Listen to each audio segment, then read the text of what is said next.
जोड़ी ए सजदी नहीं न लजयो लज तुहानू नहीं। और बारात तो गधों पे आई होगी। ओए, ये कहो गधों की बारात आई होगी। यार दूल्हे की तो एक टांग ही नहीं है, गधे से उतरेगा कैसे? चौधरी साहब मैंने सुना है कि उसने लकड़ी की टांग लगवा लिया, ठक ठक करने में।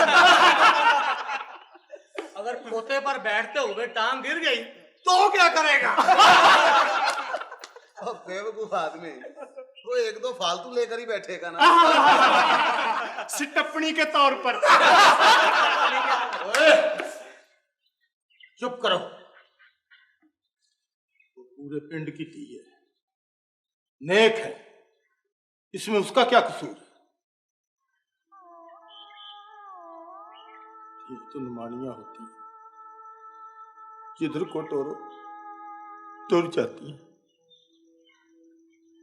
गुफ्त तक नहीं करती।